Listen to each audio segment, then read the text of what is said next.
नमस्कार. आज आपण अशा एका गोष्टीबद्दल बोलणार आहोत जी खरं तर अनेकांच्या आयुष्याचा एक भागच बनून गेलीये, थकवा.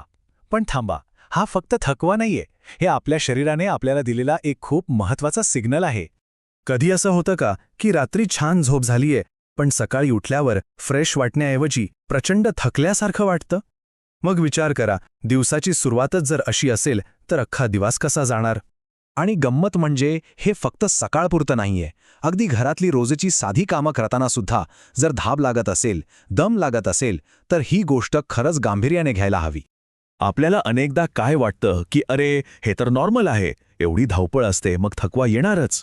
पण नाही, खरं सांगायचं तर हे अजिबात नॉर्मल नाहीये. हे आपल्या शरीराचे आणि मनाचे स्पष्ट सिग्नल आहेत की आता काहीतरी बदलण्याची वेळ आलीये. तर मग काय आहे हा इशारा? चला, या थकव्याचा खरा अर्थ काय आहे तो जरा नीट समजून घेऊया. बघा, थकवा म्हणजे फक्त आपलं शरीर थकतं असं नाहीये. त्याचे 3 भाग आहेत. एक म्हणजे मानसिक थकवा, आपलं मन पूर्णपणे थकून जातं. दुसरं म्हणजे उत्साहाचा अभाव, म्हणजे कशातच इंटरेस्ट वाटत नाही. आणि तिसरं म्हणजे काहीही करण्याची इच्छाच मरून जाते. जेव्हा या तिन्ही गोष्टी एकत्र येतात तेव्हा तो असतो खराखुरा थकवा. पण एक प्रश्न येतोच की हा थकवा स्त्रियांमध्ये जास्त का जाणवतो? यामागे काही ठोस कारणं आहेत? चला बघूया ती काय आहेत. याची 4 मुख्य कारणं आहेत. पहिलं म्हणजे सततचं काम, घर, ऑफिस, मुलं या सगळ्या चक्रात स्वतःसाठी आराम, विश्रांती शून्य. दुसरं कारण खाण्यापिण्याकडे होणारं दुर्लक्ष, वेळेवर जेवण नाही, पाणी कमी पिणं, सगळंच. तिसरं अपुरी झोप, मोबाईल, टेन्शन, स्ट्रेस या सगळ्यामुळे शांत झोप मिळतच नाही. आणि चौथं कारण आहे भावनिक थकवा, म्हणजे इमोशनल एक्झॉस्शन, जिथे असं वाटतं की आपल्याला कोणी समजूनच घेत नाहीये.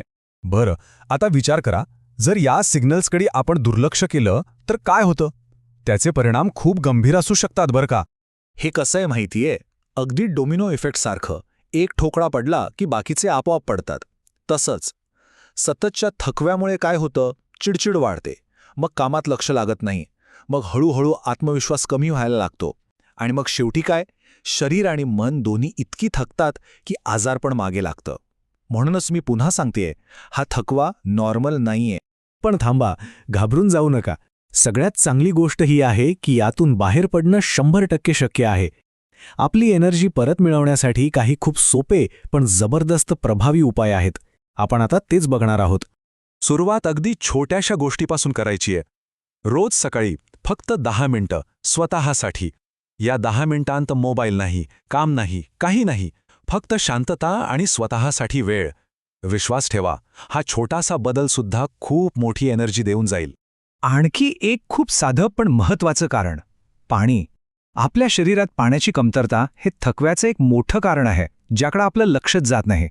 त्यामुळे दिवसभरात पुरेसं पाणी प्या, हे खूप गरजेचं आहे. आणि हो, जेवण. कितीही घाई असो, जेवण टाळायचं नाही. गाडीला कसं पेट्रोल लागतं तसंच आपल्या शरीराला ऊर्जेसाठी जेवण लागतं. अगदी थोडंसं खा, पण वेळेवर खा.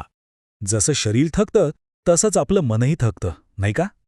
आणि मनात साठवून ठेवलेल्या गोष्टींचा भार खूप जास्त असतो. तो उतरवणं गरजेचं आहे. कोणाशी तरी बोला, मन मोकळं करा. आणि हो, रडू आलं ना तर मनसोक्त रडून घ्या.